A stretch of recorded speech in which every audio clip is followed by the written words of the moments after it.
Hey, if you're new here, all you really need to know is that we're midway through rebuilding two 1984 Yamaha IT490s from the ground up. Where we are at the moment is a lot of the components are out with the relevant professionals to have their work done, and now we're waiting for a lot of them to come back. If you don't know, parts for these classic builds are so hard to find. But luckily, a lot of the new old stock parts that we needed were available through CMSNL.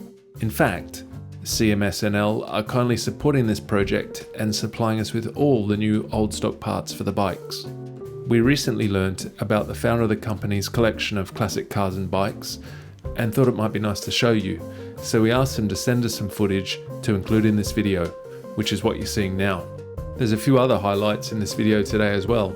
Shortly, I'm going to show you through some of the new old stock parts we've recently received from CMSNL. Then we're going to head over to see our friend Aaron Hughes from HM Racing. There he'll give us a rundown on the dyno we're going to use to compare our standard carbs versus the electron carbs on the bikes.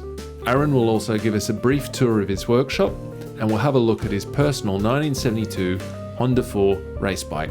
Thanks again to all our supporters on this project. Without you guys, this wouldn't be possible.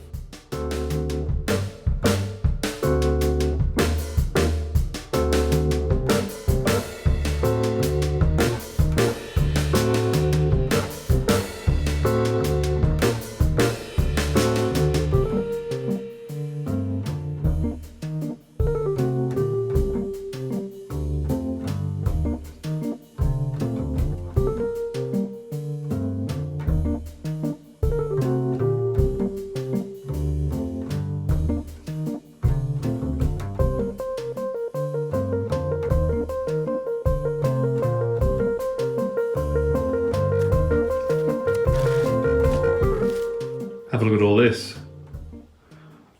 Very exciting. Okay, so just gone through this. I haven't linked up any of the numbers or anything, but just some of the highlights of this order. Check this out. This is a speedo mount. Managed to find a speedo mount at CMS, brand new one. Other one was bent. A look in here. Rod kit for the engine rebuild. Comes with all these bits in there. That's quite a cool find. We've got double of all these things, by the way, because we're redoing both engines. So 2 rod kits there. Heap of bearings. Some reeds. Look at that.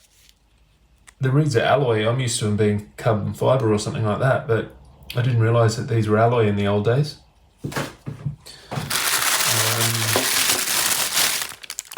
Kill switch.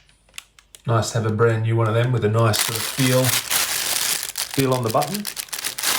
This is an interesting thing to find. Front brake light switch that goes in the front brake lever.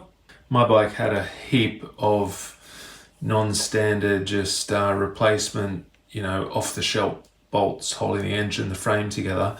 So what I managed to find at CMS is I got a whole new set of engine bolts, and a lot of this stuff that you see is actually just replacement bolts and washers for things on the bike that weren't right, that I noticed, and I saw CMS had them, so I just got them. For my carb, I wanted to get rebuild kit so that everything was spot on, so I got float.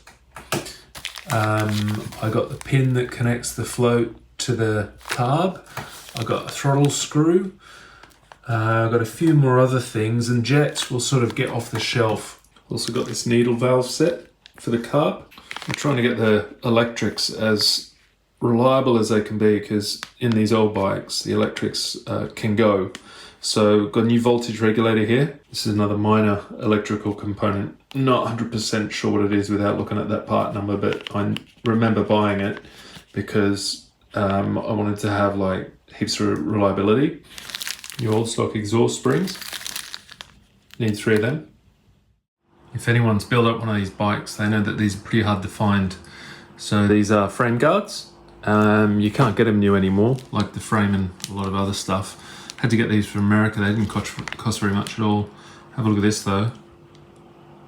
So we've got an old set. What we're going to have to do is cut a bit out of the old set and redo that, or unless Keith's got a better idea as to how to build that up. Right, so this is where the bikes are going to get dynoed, HM Racing. The owner of HM Racing is actually here right now. His name's Aaron, and he's going to do the jetting for us on the bikes with Electron and the normal carb. What's going on here, Aaron? What are we going to do? Okay, so when your motorcycle is complete, you're ready to carry out this process.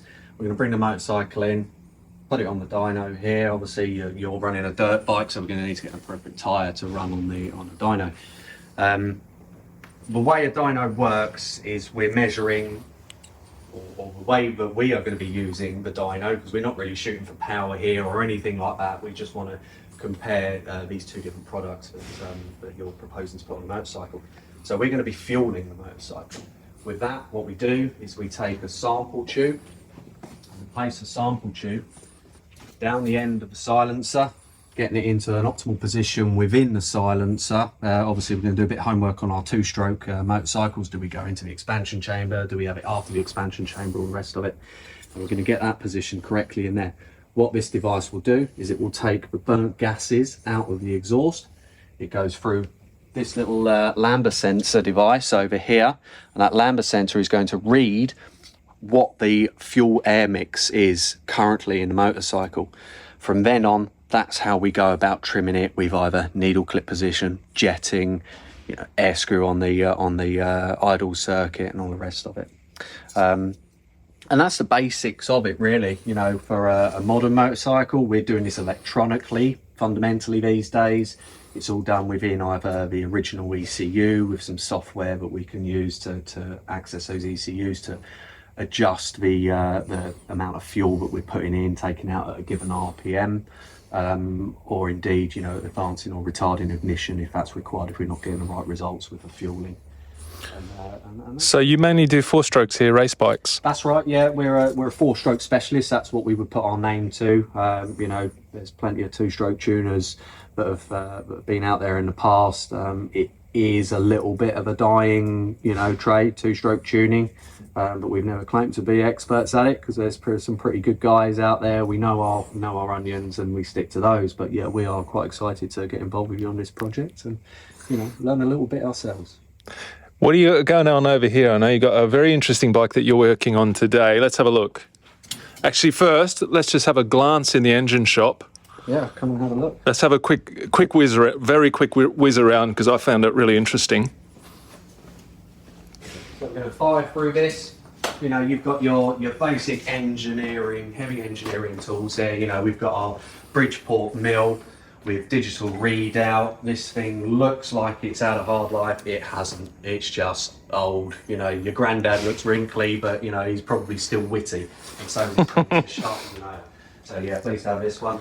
This here is a diamond tipped cylinder head grinder, basically. So what we do is, when we're skimming heads or indeed just dressing a head, you've got this beautiful diamond tipped grinding material underneath here.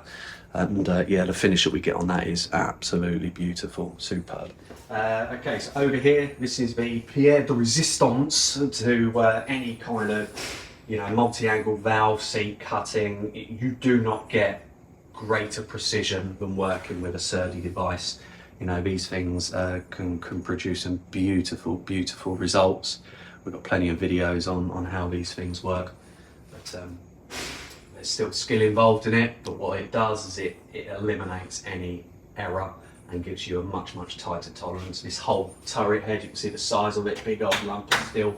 This is all on jets of air, okay? So this thing floats across. You've got a gimbal here. When it's in free suspension, the gimbal picks up on a mandrel down the center of the valve guide, and it gets absolute precision cutting. You wouldn't believe the brand spanking new products that we get have to recut them even when they're brand new. That's interesting.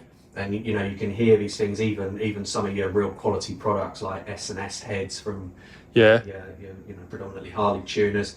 You can hear it when you're cutting. It's like shh, shh, shh, shh, until you get this consistent cutting angle. Because they're actually quite far out, really. And it takes a lot of lapping to get those things true. So you don't have to lap with this. Once you've cut the seat angle, once we've ground the face to the exact angle over there on the quick way, you never have to lap in. These things are peak fit. So we've got honing devices here. For cylinders. That's right. Yep.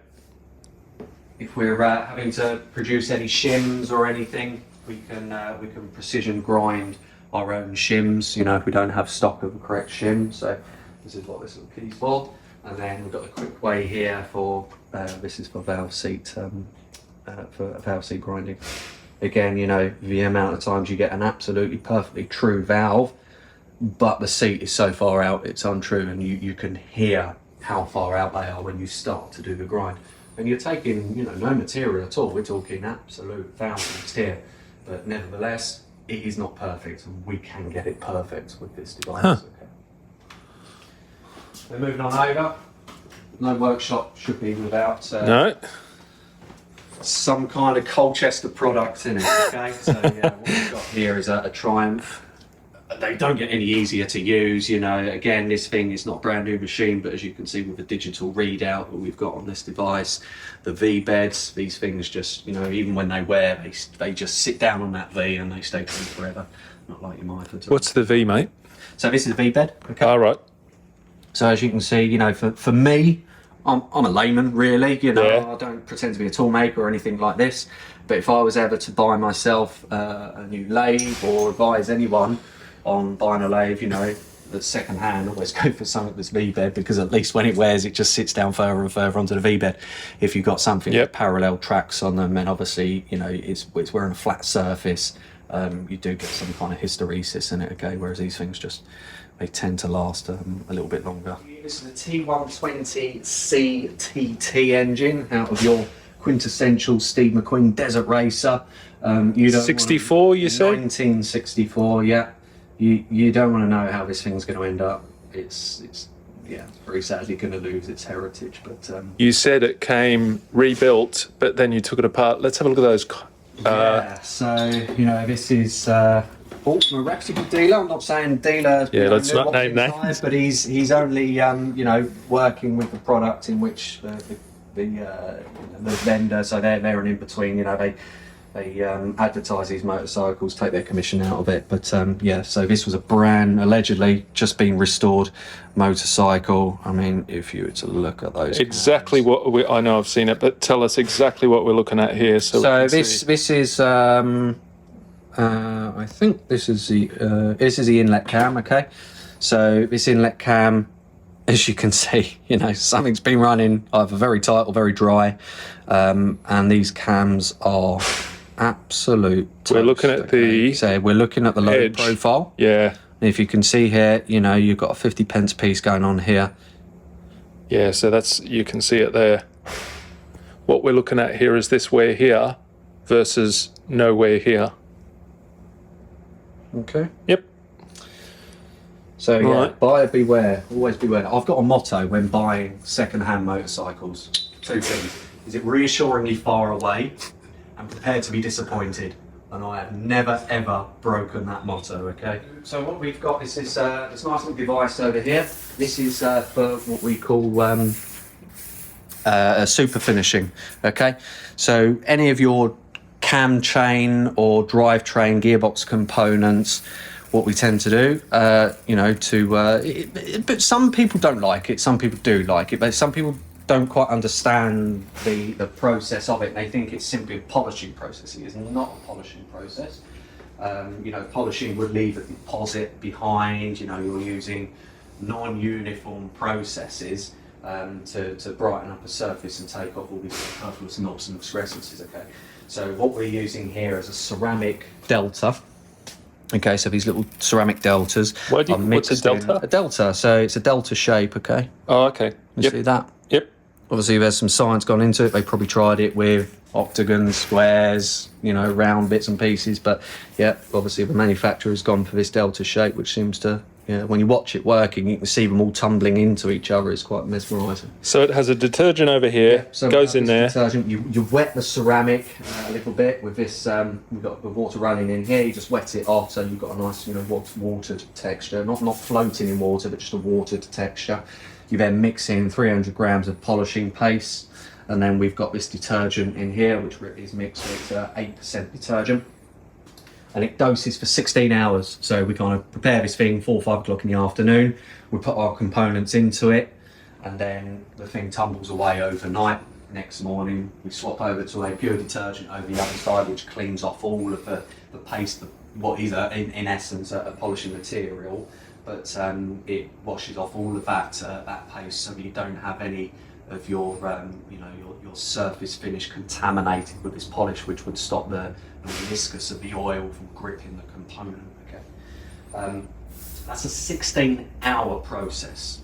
We've got a selector fork here that's been through this process, as you can see, that you can barely hear it. It's I felt that. It's very smooth. It's almost as if it's got a little film of old, gold film on it or something. But so great for gearboxes. Superb for gearboxes. The comments that we get after carrying out this process, even on your BMW K67 engines, which are they're beautifully put together. There's precision. You can't even tune these things because they are just so good out of the box. But by super finishing the gearboxes, the guys like the riders come back and say, wow, what did you replace in the gearbox? Because it's it's never been so good. Well, no, it's your original gearbox. It's been super finished and it glides, absolutely glides. So what we got here is a at one point 1972 Honda CB504. This is a Davis Motorsport frame, and the motorcycle engine has been breathed upon by Steve, our engine builder back here, predominantly using components supplied by Davis Motorsport. They've put a lot of investment into their components and they're pretty good, so we're happy to work with those. But it's all about the assembly, it's about how they're put together, okay? So yeah, there's plenty of super finishing going on in here. This thing's going to be pretty slick inside. The motorcycle hasn't done a tremendous amount of work. Last year, I competed on a bike at Armoy. Stalled it off the line in qualifying. Didn't get any laps in, so started absolute stuff. On this thing, on this. Oh. These things, you've got an air-cooled 500cc wet clutch, open megas. You literally have to take it to the limiter. Bang, bang, bang, bang. You're using the limiter like launch control on this to get it off the line. With megaphones on it, you've got what's called a megaphonitis. So as the exhaust gases accelerate through the exhaust pipe, you get to a divergent pipe. With a divergent pipe, you get a reduction in velocity of the gas. Okay, so what happens is it chokes. So what you have to do is get the exhaust gases supersonic in order for that Bernoulli's theorem to be reversed. And when you go to a divergent duct, what happens then is the pressure drops and the velocity increases. So, and that's so in layman's terms, you just got to rev it. So you've got to get the nuts out. You've got the exhaust gases whizzing out the back of this thing, because if you're a bit of a fanny on it, yeah, you on that clutch and it starts to choke, she'll die. Is that what you did? And that's what I did. I made right warnings of it. But of course, you're all the way down the start-finish straight with closed roads. You can only get this thing started with the little go-kart wheel, the Foxy starter. So yeah, I ended up 32nd on the grid or something. It was my first outing on it. But you know what? I gelled with it straight away. I loved it. Jumping off of my 600 onto this, I could take everything in. And I managed to get. I think it was. Is that your 600? No. That's actually Maria Costello's Super Swim for TT this year. Oh yeah. No, so I got a good result. I really enjoyed it. So I'd fallen out of love with this bike. I'd had so many dramas with it. I got one good race in it, and I fell in love with it again. I absolutely fell in love. So this winter, she's had a hell of a kick in. We've stripped the frame back. Ceramic coat. This is absolutely. This is a Honda colour, so it's true to the product. When you say Honda, tell people what. Because I had a bike with this finish, this colour. It was a Honda Dominator. Yeah, so it had that engine colour. You see it on a lot of modern Hondas as well. It's this kind of goldy. Don't ask me the round number or anything like that. Yeah. All I said to my man was, make it this colour, you know. Yeah. I pointed to my XR engine cases. I wanted something that had a little bit of heritage about it, but true to the manufacturer. Yep. So we've gone for this goldy colour. It's as I say, it's a ceramic finish. This process is 50 microns thick. It is super fine. So with that, what we can do is we've got, you know, absolute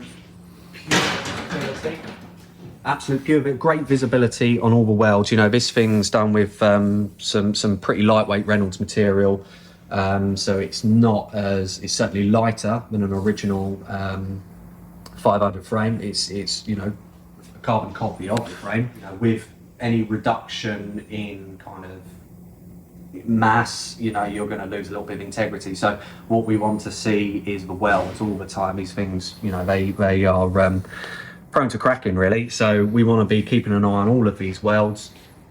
But I say no, I don't like bare frames. I don't want to see a bare frame, so we've had it ceramic coated. Powder coating, you just lose the definition. You can't really see it until the powder starts to break itself. So we want to be able to see every single bit movement. This is going to be racing at pre-TT this year at the Blount circuit. I'll be competing this year on this motorcycle. And then we've got the Manx Grand Prix this year as well. So it'll be personally my first competitive ride at the Manx GP this year. I'll be riding on my 600 and also the 500 and the Senior Classic. This bike did actually go to the Manx Grand Prix last year with a gentleman called Andy Hornby as a T-bike. We qualified the bike. It did the 2 laps required to have it as a spare bike ready to go should Andy's other 500 you know, have any issues. And it was the 3rd or 4th quickest bike through the Salty Speed trap. In qualifying. So no, I was really pleased that she got round. But anyway, we've pulled it apart this winter. I didn't build this engine, or we didn't build this engine originally. We pulled it apart and found a few horror stories. So we've had to sink a ton of dough into it. So yeah, she stands me in a pretty penny. So I need to get some miles on it to fall in love with it again. So, Aaron, just tell us quickly what your business, in a nutshell, your elevator pitch for your business here. Just, you know, so people know what you get up to and where you are. So, HM Racing are a Kent-based performance centre. We have done 30 British national titles, supported 30 British national titles over the years, and have been trading for, this is our 33rd year now. The original principal, Steve and Dave, they are still, you know, here with the business. I'm just a fresh pair of legs, but the expertise are you know, second to none, really.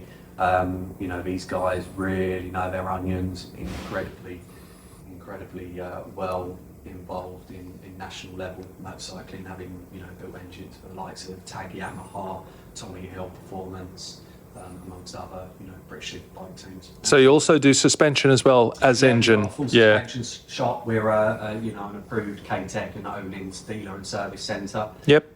We do take on other bits and pieces as well, but predominantly those products. And yeah, approved Dynojet Power Commander Centre, Woolwich Racing Centre, STM Clutch Distributor, you name it. Anything that's of top quality performance product, HM are associated with it. Well, thanks for the run around today, Aaron, and looking forward to coming in here with the bikes and chucking them, or the bike, and chucking it on the dyno. See what happens. You know, when we get this thing on the dyno, it's a hell of a racket. it's a beautiful racket, but it's a hell of a racket. So yeah, come and see us. Cheers, Aaron.